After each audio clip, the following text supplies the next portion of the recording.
Continuamos con José Santos Tejada, que viene de Fundación Secretariado Gitano. José Santos Tejada es periodista y comunicador audiovisual, especializado en comunicación social y digital. Pasó por las redacciones de Neutral, Europa Press y Diario Córdoba, realizando funciones de redactor y community manager. Durante un año se especializó en discriminación racial y étnica como técnico del Servicio de Asistencia a Víctimas de Discriminación Racial o Étnica del CEDRE. Actualmente forma parte del área de comunicación de la Fundación Secretariado Gitano y es community manager en Contexto. José, pues un poco lo mismo. ¿Cuáles son esos discursos y qué consecuencias tienen en la comunidad gitana, en el pueblo gitano? Buenas tardes a todos. Muchas gracias por la oportunidad de poder plasmar hoy aquí cuál es el impacto del discurso de odio, en este caso del discurso de odio antigitano.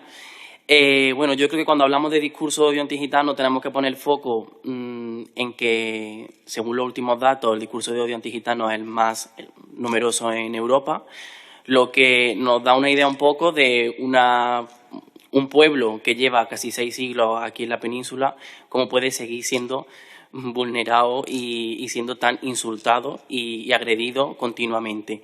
Cuando hablamos de discurso de odio antigitano, hablamos de que se nos deshumaniza, se nos compara con animales, de que somos una plaga, de que nos deberían de expulsar, incluso de que nos deberían de haber exterminado aún más en la Segunda Guerra Mundial o en las cámaras de gas.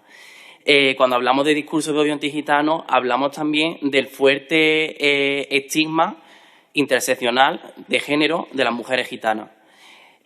Cuando hablamos de cuestiones culturales o cuestiones de nuestro pueblo, la mujer gitana siempre lleva esa doble mochila y continuamente sale a la luz prejuicios y estigmas que están en la sociedad. Y cuando hablamos de discurso de odio antigitano, creo que lo que quería destacar hoy aquí es que cuando se ataca a una persona gitana, se nos colectiviza continuamente. Cuando una persona gitana tiene un error, hace algo mal o regular, se nos mete en el mismo saco a toda la población gitana. Cuando hablamos de gitanos en general, no hablamos de una persona concreta. Esto hemos visto que tiene consecuencias, porque cuando hablamos de discurso de odio yo creo que nos tenemos que hacer 2 preguntas. El antes, el origen, y el después, las consecuencias. Cuando pronuncian un discurso de odio antigitano, vemos que el origen está en los estereotipos y en los prejuicios tan arraigados en la sociedad contra nuestro pueblo. Y las consecuencias, claramente, son la vulneración de derechos en nuestro día a día. Por cuestiones de discurso se nos ve vulnerado el acceso a la educación en equidad, se nos ve vulnerado el acceso al empleo, donde tenemos que ocultar en la entrevista de trabajo que somos gitanos porque si no, no nos contrataría, o donde cuando se dan cuenta de que lo somos nos echan del trabajo. Esto es duro, pero esto es así. Yo creo que una necesidad clave en todo esto es que para hablar de discurso de odio, para que se nos visibilice más y se nos reconozca, debería haber más estudios, ¿no? Más investigaciones en los que se plasme, se ponga sobre la mesa cuáles son las consecuencias reales del discurso de odio. El discurso de odio va en contra de la democracia y de la ciudadanía plena, pero porque es que se nos están vulnerando derechos.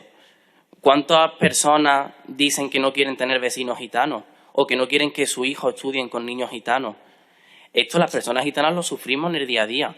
Y aquí me quiero dirigir como periodista a los medios de comunicación, porque hacen continuamente alusión a la etnia, nos comparan y nos relacionan con clanes, con reyertas.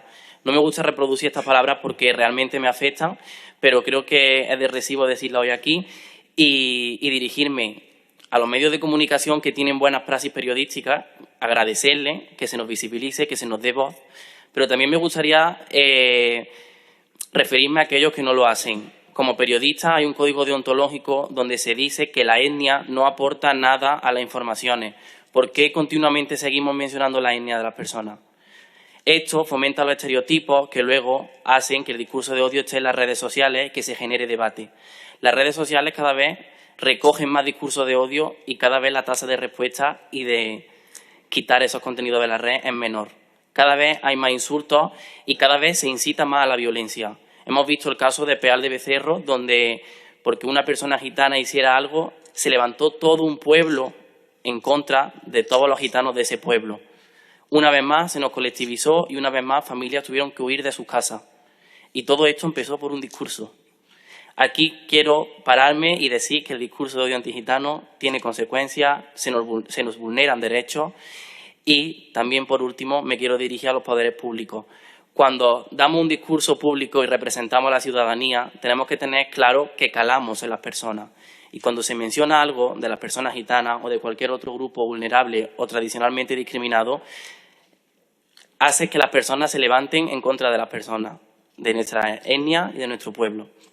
Un caso concreto que siempre me gusta mencionar es el caso en la pandemia, en pleno confinamiento. Un alcalde dijo que 5 de cada 6 personas que morían en el municipio eran gitanas. A partir de aquí, el discurso en el pueblo y en el resto de España era que los gitanos éramos los que propagábamos el COVID, que nosotros mismos éramos la plaga. ¿Esto en qué se tradujo? En que no nos dejaba entrar a la farmacia porque traíamos el COVID, en que no podíamos ir a los supermercados porque llevábamos el COVID. Continuamente tuvimos vulneración de derechos. Así que, por favor, hoy me quiero dirigir a los medios de comunicación, a los poderes públicos y a todas estas personas que hacemos uso de las redes sociales sin darnos cuenta del peligro que tiene. Porque el auge de las redes sociales y la digitalización traen muchas cosas buenas, pero realmente para los grupos que hoy estamos aquí y que estamos denunciando esto, nos produce también una amenaza fuerte.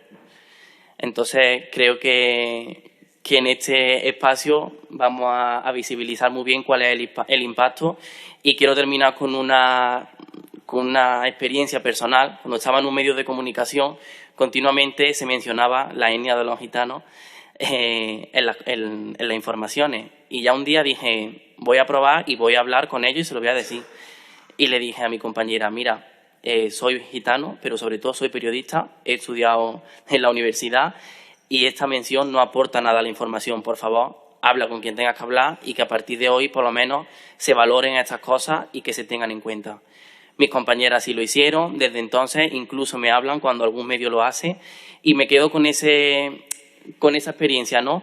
Que, como decía Aina, que haya sensibilización y que haya formación, que para esto es necesario un pacto de Estado, que para esto es necesario que todas las formaciones estemos unidas, porque hasta ahora la sensibilización que hemos hecho ha sido un granito de arena que cada uno de nosotros hemos ido poniendo y que es muy duro. Entonces, muchas gracias y cualquier cuestión.